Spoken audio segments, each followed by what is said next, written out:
that happened in September, just a little bit more than a year ago now, in just southwest of, the epicenter just southwest of Marrakesh in the Andes Mountains.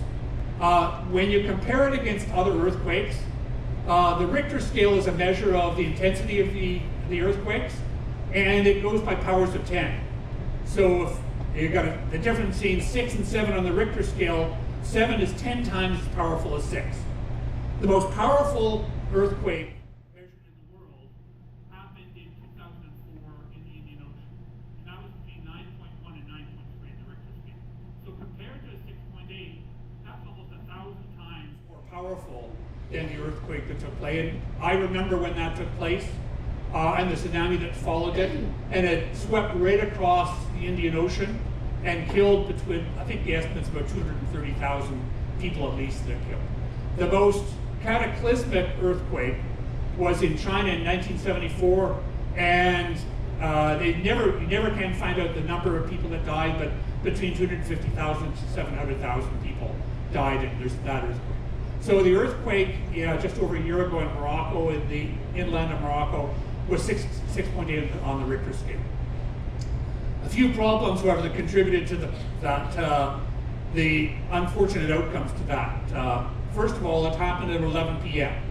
So in other words, everybody was in their homes asleep when it happened. So a number of the 3,000 deaths that took place because the walls of the houses collapsed on them while they were asleep. The other problem, of course, is that it's in an area of Morocco that's a rural area. And so the accessibility was very bad in that area. So it was very difficult actually to reach many of the little villages. So Marrakesh, you can see up to the northeast of the epicenter here, was not that badly hit.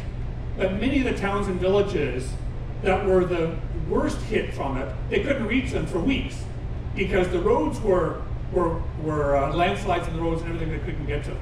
So that contributed there. I think there were about 500,000 people who were displaced as a function of that earthquake. There was a lot of people that were upset with the government after this happened. First of all, the government refused international aid. They said, we can handle this ourselves. We don't need international aid. And people said that that probably contributed to some of the deaths and especially the displacement. The second thing that happened is that with the government bureaucracy, they didn't change the bureaucracy, so people couldn't even bury their dead quickly because you needed a certificate to bury your dead. And so that added to a lot of the tension sort of in the area.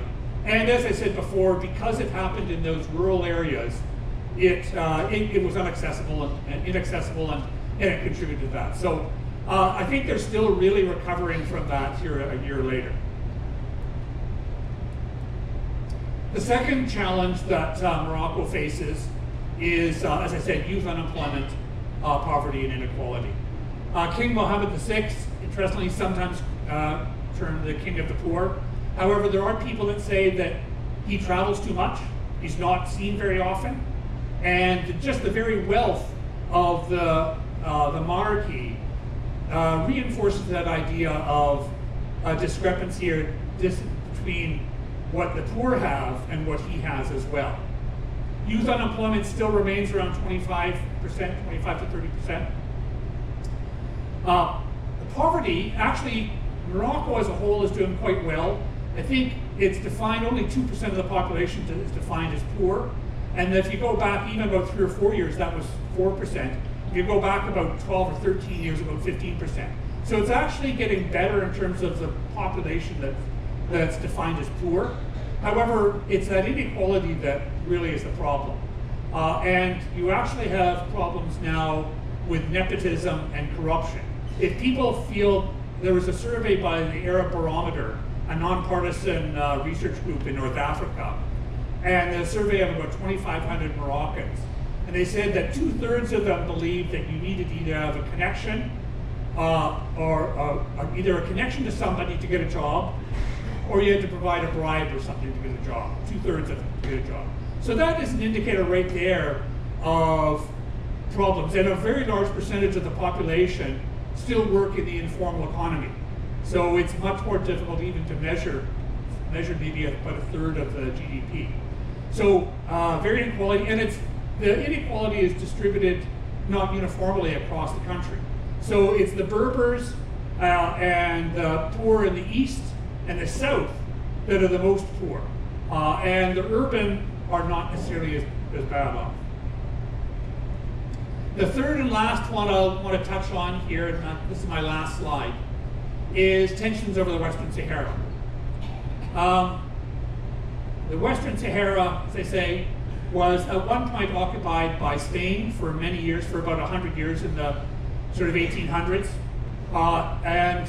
Then it was sort of, when the French took over, part of French protectorate as well. Morocco invaded it in, I'm trying to remember, 1990, just make sure I got my notes here for that, 1975.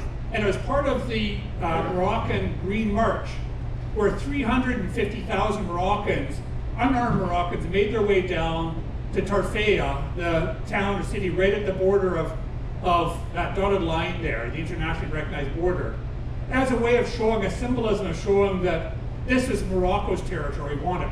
And so Morocco has, army has taken that over, and you can see the area, the map on the left-hand side here, is their attempt to annex and take control of Western Sahara bit by bit. The flag, or the symbol on the right, is the flag of the Polisario Front, and the United Nations actually recognized the Polisario Front as the people that represent the Sahrawi people, the organization that represents the Sahrawi people of Western Sahara. So it said the only two countries that recognize Western Sahara as part of Morocco are the United States and Israel. And the United States, this is the waning days of the Trump administration. The United States said to Morocco, listen, we will recognize this as part of Morocco if you recognize Israel, normalize relationships with Israel. And Morocco said, okay, we'll do that. And so shortly after that, in 2023, Israel also recognized Morocco's right to the Western Sahara. But the United States still, or the United Nations community still says it's as a non-governing territory, but it's administered by Morocco. But that area in the yellow there is the area that still is occupied by the Polisario Front.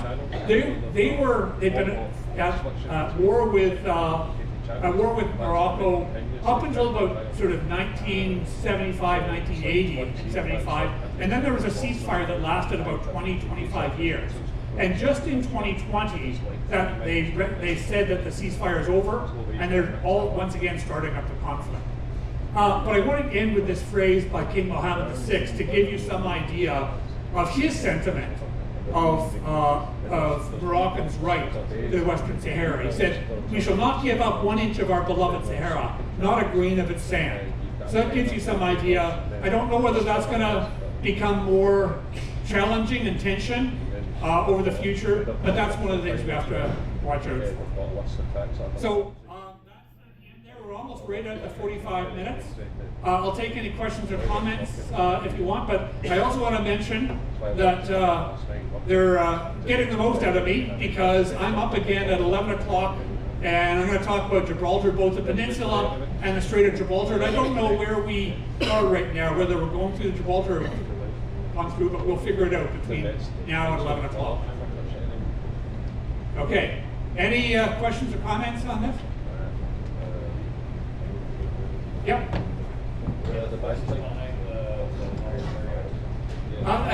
It's interesting you say that because in a lot of Africa you see sort of the influence of Russia.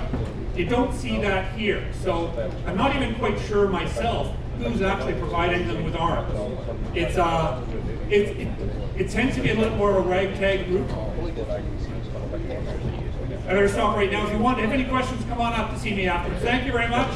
I'm glad we were able to come.